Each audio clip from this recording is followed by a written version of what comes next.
Leviticus chapter 7. Now this is the law of the guilt offering. It is most holy. In the place where they slay the burnt offering, they are to slay the guilt offering, and he shall sprinkle its blood around on the altar. Then he shall offer from it all its fat, the fat tail and the fat that covers the entrails, and the 2 kidneys with the fat that is on them, which is on the loins. And the lobe on the liver he shall remove with the kidneys. The priest shall offer them up in smoke on the altar as an offering by fire to the Lord. It is a guilt offering. Every male among the priests may eat of it. It shall be eaten in a holy place. It is most holy. The guilt offering is like the sin offering. There is one law for them. The priest who makes atonement with it shall have it.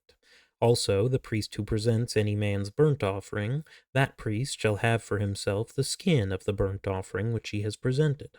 Likewise, every grain offering that is baked in the oven, and everything prepared in a pan or on a griddle shall belong to the priest who presents it.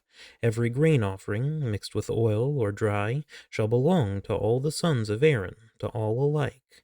Now this is the law of the sacrifice of peace offerings which shall be presented to the Lord. If he offers it by way of thanksgiving, then along with the sacrifice of thanksgiving he shall offer unleavened cakes mixed with oil, and unleavened wafers spread with oil, and cakes of well-stirred fine flour mixed with oil. With the sacrifice of his peace offerings for thanksgiving, he shall present his offering with cakes of leavened bread. Of this he shall present one of every offering as a contribution to the Lord.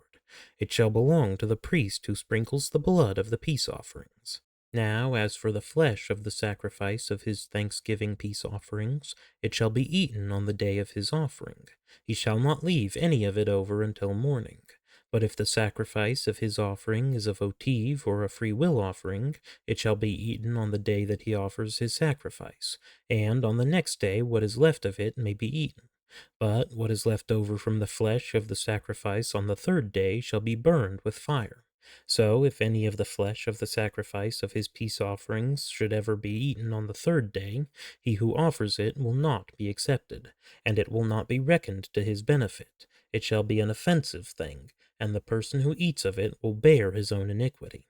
Also the flesh that touches anything unclean shall not be eaten. It shall be burned with fire. As for other flesh, anyone who is clean may eat such flesh. But the person who eats the flesh of the sacrifice of peace offerings which belong to the Lord, in his uncleanness, that person shall be cut off from his people. When anyone touches anything unclean, whether human uncleanness, or an unclean animal, or any unclean detestable thing, and eats of the flesh of the sacrifice of peace offerings which belong to the Lord, that person shall be cut off from his people. Then the Lord spoke to Moses, saying, Speak to the sons of Israel, saying, You shall not eat any fat from an ox, a sheep, or a goat. Also the fat of an animal which dies and the fat of an animal torn by beasts may be put to any other use, but you must certainly not eat it. For whoever eats the fat of the animal from which an offering by fire is offered to the Lord, even the person who eats shall be cut off from his people.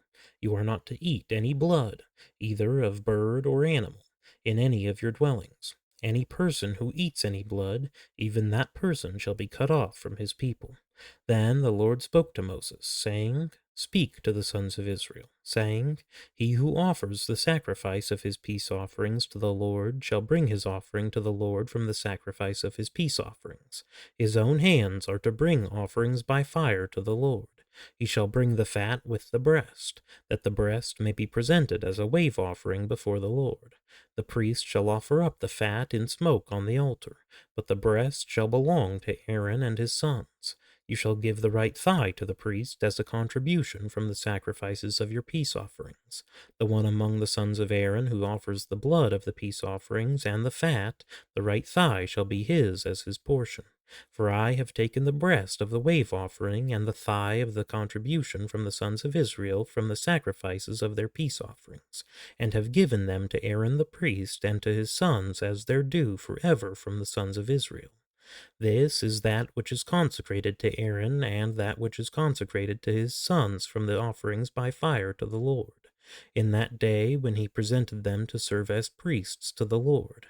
These the Lord had commanded to be given them from the sons of Israel in the day that he anointed them. It is their due forever throughout their generations. This is the law of the burnt offering, the grain offering, and the sin offering, and the guilt offering, and the ordination offering, and the sacrifice of peace offerings, which the Lord commanded Moses at Mount Sinai in the day that he commanded the sons of Israel to present their offerings to the Lord in the wilderness of Sinai.